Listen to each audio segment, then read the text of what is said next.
택시 승객이 택시 운전자를 폭행하는 사건들이 가끔 있었는데요. 운행 중인 운전자를 때리면 매우 위험하죠. 예, 그런데 얼마 전 잔인한 폭행 사건이 또 발생했습니다. 위험해. 하지마. 릴렉스 하시라고. 저희 멈춰도 됩니다. 이제 계산할게요. 죄송해요. 여기 계산해주세요. 자, 요금을 내는데요. 옆에 여성분이 여자 승객이 카드로 자, 때려. 저왜 저러니? 저 뭐야? 이게 뭔 말이야 이게? 경기입니까 이게 뭡니까? 뒤에서 취객이 차별 가격을 했는데요. 이번 사고 도대체 왜 일어난 겁니까? 여자는 어디로 가자고 남자는 어디로 가자고 계속 그러면서 저한테 계속 얘기를 하는 거예요. 그러니까 뭐 목적지 정해서 다른 택시를 이용해 달라라고 했어요. 남자가 안 내리는 거예요. 끝까지 여자 막 잡아 당기는데도 순간에 주먹이 날라온 거예요. 그래서 깜짝 놀랐죠. 무자비한 폭행에 상해 2주 진단을 받은 제보자. 경찰에서 송치가 될 때 상해 기소 의견으로 왔대요. 벌금 나올 거예요. 이런 걸 들었어요. 단순 폭행이요? 이건 단순 폭행이 아닙니다. 운행 중인 운전자를 폭행하거나 협박하면 일반 폭행 협박죄보다 훨씬 더 무겁게 처벌하도록 되어 있습니다. 자칫 잘못돼서 핸들을 놓쳐서 중앙선 넘어갈 수도 있고요. 브레이크를 놓칠 수도 있고요. 자칫 잘못해서 브레이크를 밟는다는 것이 옆으로 가속 페달을 밟을 수도 있고요. 대형 사고로 이어질 수 있죠. 지금처럼 맞아서 다쳤으면 그때는 3년 이상의 징역형입니다. 벌금형이 없어요. 그런데 지금 단순 폭행으로 처리하고 있다고요? 먹는 옆에서 트는 바람에 그게 폐차가 돼버렸어. 잡았어. 처벌 크게 받았겠네요, 그 사람은. 무죄가 뭐 그래 놨다는 게 약간 말단 그 판결이 나오대.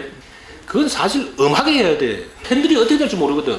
앞에 사람을 어떻게 했다 그러면 그건 누구 어떻게 할 거야 그거. 법은 충분히 무겁습니다. 그런데 경찰, 검찰, 법원에서 솜방망이 처벌하기 때문에 이와 같은 음주 폭행 사고가 없어지지 않는 겁니다. 저런 경우 당장 구속시켜야죠. 그리고 용서받지 못하면 실형 선고해야죠. 교도소 간다, 구속된다. 그래야 무서워서라도 저런 짓을 안 할 거 아니겠습니까? 운전자 폭행은 운전자는 물론 수많은 시민들의 목숨을 위협하는 만큼 엄중한 처벌과 재발 방지책 마련이 절실합니다. 서울에서 고양시로 넘어가는 쪽입니다. 서울과 경기도의 경계 부분인데요. 그곳의 신호체계가 좀 특이합니다. 앞에 신호등이 녹색입니다. 녹색 신호를 받고 정상적으로 통과를 했는데요. 이거 뭐야? 아니 좌회전 차량인가요? 우와! 내 신호를 받고 직진했는데 상대차가 갑자기 좌회전했네요. 저는 좌회전한 차가 왜 들어오나 했어요. 그때 그 당시에는 그 차는 자기 신호를 받고 들어왔을 텐데 예, 방향 지시등 켰죠. 아, 그래요? 제보자가 녹색 신호를 받고 상거리를 통과했는데요. 그런데 상대도 자기 신호를 받았다고요? 비보. 자, 신호 녹색 신호에 건너가죠. 건너가는데 삼거리가 또 있네요. 예, 당시 사고의 원인을 현장에서 찾아보기로 했습니다. 자, 문제는 삼거리 교차로가 연달아 자리하고 있었다는 겁니다. 네, 때문에 이 신호도 이렇게 앞쪽에 하나, 그리고 뒤쪽에 하나가 또 설치되어 있습니다. 자, 여기서 문제는요, 신호가 연동되지 않는다는 겁니다. 앞쪽 신호는 녹색불로 바뀌었지만 뒤쪽의 신호는 적색 신호를 유지하고 있네요. 그럼 어떻게 해야 돼요? 이 앞에 녹색 신호인데 교차로 상거리 통과하자마자 저 앞에 빨간불. 어허, 그러니까 상대는 자기 신호에 맞춰서 좌회전 들어오는데 제보자가 신호 위반한 거네요. 여기는 파란불이 들어오고 갑자기 저기는 빨간불로 바뀌어버리니까는 그러니까 사고 당한 사람 입장에서는 한번 당해봐라 이런 식으로밖에 인식이 안 되죠. 헷갈리는 신호 체계로 인해 아찔한 사고를 경험한 제보자. 억울한 건 수리 비용뿐만이 아니었다고 합니다.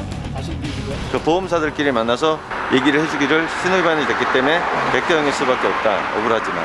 내 신호, 직진 신호를 보고 교차를 통과하자마자 바로 나타나는 또 다른 교차로 그 거리가 불과 몇십 미터도 안 돼 보여요. 자기 신호를 보고 좌회전했기 때문에 상대에게 흰색 차에게 잘못이 있다고 볼 수는 없고요. 결국은 제보자가 100% 책임을 져야만 되겠습니다. 하지만 신호등은 연동해서 녹색 신호로 바꾸고 가면 계속 빠져나가게 하고 서로 다른 신호를 주려면 그 신호등 사이가 거리가 어느 정도 있어야 됩니다.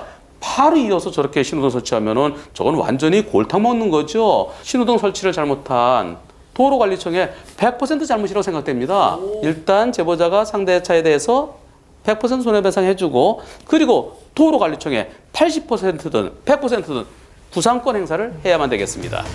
네, 아는 신호도 다시 봐야 사고를 예방할 수 있습니다.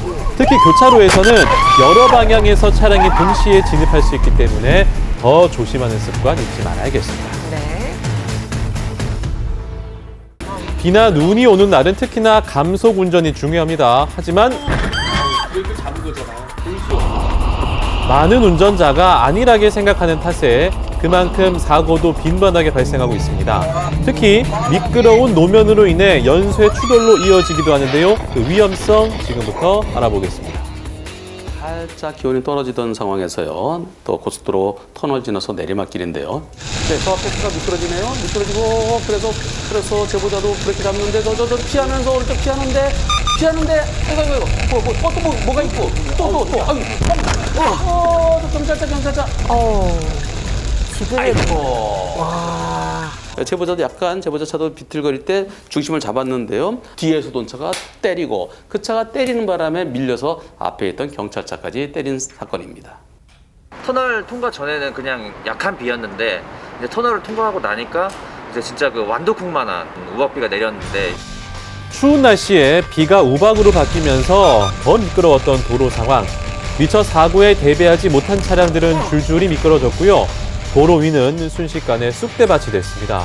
이 사고로 제보자의 차량은 완파가 됐고요. 무려 9대의 차량이 연쇄 추돌했습니다. 크게 났네요. 급차로 변경을 했기 때문에 제가 가해자나 제가 원인 제공자가 될 것 같다고 잘못하신 부분이 많다고 얘기를 하시더라고요. 충돌을 피하기 위해 차로를 변경한 제보자. 이게 진짜 사고의 원인이었을까요? 고속도로 갑자기 들어오면 내가 어떻게 피하느냐. 따라서 제보자가 100% 잘못이고 뒷차는 잘못이 없다. 이렇게 얘기를 하는군요. 뒷차가 어떻게 오고 있었는지 후방 영상을 봐야 되겠습니다. 자, 여기서 브레이크를 계속 잡고 있네요. 브레이크 계속 잡고 있고 차가 휘청휘청하고 저 뒤에 저 멀리서 오던 차가 흰색 차가 상당히 먼 거리에서 미리 속도를 좀 더 줄였더라면 그리고 내리막길에서 브레이크 잘 안 들으면 엔진 브레이크를 잡는다든가 앞에서 비틀비틀하면 미리 대비를 했어야죠. 네, 조금만 주의를 기울였다면 대처가 가능했을 연쇄 추돌 사고. 제보자도 앞차와의 안전거리를 충분히 확보하지 못한 아쉬움은 있습니다. 자, 그렇다면 사고의 과실 비율은 어떻게 될까요? 한 200여 미터를 그대로 와서 부딪힌 뒷차 잘못이 더 커 보이고요. 과실 비율에 영향을 미친 건 단연 과속이었습니다. 뒷차 70, 제보자 30 또는 80대 20까지도 볼 수 있겠습니다. 빗길에서의 과속은 대형 참사로 이어지는 지름길입니다. 안일한 생각이 나뿐 아니라 상대의 생명도 앗아갈 수 있다는 사실 잊지 말고 안전운전해야겠습니다.